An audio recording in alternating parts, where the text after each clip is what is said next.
வாங்க இன்னைக்கு வந்து நம்ம குட்டி குட்டி வேலையெல்லாம் வந்து இப்போ க்ளீன் பண்ணுறது, துடைக்கிறது இந்த மாதிரி வந்து அந்த மழை நாள் வந்ததுனால மேலெல்லாம் பூசான புத்த மாதிரிலாம் இருந்ததுனால அப்படியே சின்ன சின்ன வேலையை நான் கொஞ்சம் கொஞ்சமாக செஞ்சுட்டே தான் இருப்பேன். இந்த வேலை பார்த்தீங்கன்னா இப்போ இது அஞ்சரை பெட்டி மேலாம் பார்த்தீங்கன்னா அந்த மசாலா பெட்டி மேலே ஃபுல்லாக அழுக்கு இது மாதிரி தான் இருந்தது. அதை நான் அப்படியே ஜாமான் தேய்க்கும் போதே அதையுமே கொஞ்சம் அழுக்காக இருந்ததுனால நல்லா தேய்ச்சிட்டு தொடச்சி காய வச்சு நான் அதை அப்படியே எடுத்து வச்சிட்டேன் ஃப்ரெண்ட்ஸ்.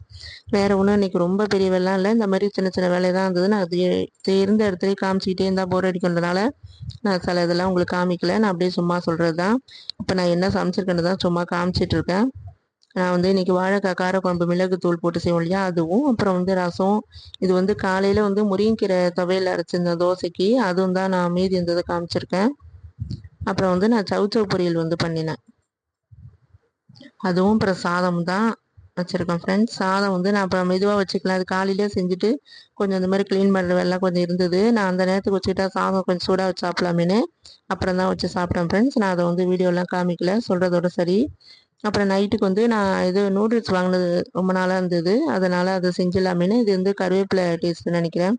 அதை நான் எடுத்து வச்சுட்டு நான் அப்படியே வந்து இருக்கிற காய் வந்து நான் என்கிட்ட வந்து கோஸு இதெல்லாம் வந்து இல்லை அந்த நேரத்தில். வெங்காயம் கேரட் மட்டும்தான் நான் வந்து சேர்த்து இது நான் முன்னாடியே வந்து நூடுல்ஸ் நான் வீடியோவில் போட்டிருக்கேன். உங்களுக்கு வேணுன்னா என்னோடய ஃபுட் ரெசிபியில் பாருங்கள் ஃப்ரெண்ட்ஸ். ரொம்பவே நல்லா இருந்தது. இப்போது செஞ்சதும் நல்லா தான் இருந்தது எல்லாமே. அப்புறம் சாப்பிட்டு கொஞ்சம் கொஞ்சம் செஞ்சுட்டு ஒரு பேக்கெட் செஞ்சனால கொஞ்சம் தோசையும் செஞ்சு ஊற்றி அப்புறம் குழம்புலாம் இருந்து பொடியெல்லாம் வச்சுட்டு ஆளுக்கு 2 தோசை அப்படி சாப்பிட்டாச்சு. அப்புறம் பார்த்தீங்கன்னா அந்த ஜாமான்லாம் க்ளீன் பண்ணி நம்ம ஏற கட்டி வைக்கிற வேலை தான் நான் அதுதான் இப்போ காமிச்சிட்ருக்கேன். கிரைண்டர் மேலாம் கொஞ்சம் ஜாமான் பகி அதெல்லாம் கொஞ்சம் போட்டு வச்சுருக்கேன். அதெல்லாம் க்ளீன் பண்ணிட்டு தான் நம்ம எடுத்து வச்சுட்டு படுக்க போக வேண்டியதான். இப்போ இது வரைக்கும் தான் காமிச்சிருக்கேன் ஃப்ரெண்ட்ஸ். க்ளீனிங் வீடியோலாம் நான் காட்டல. பை ஃப்ரெண்ட்ஸ், இன்னொரு வீடியோவில் பார்ப்போம்.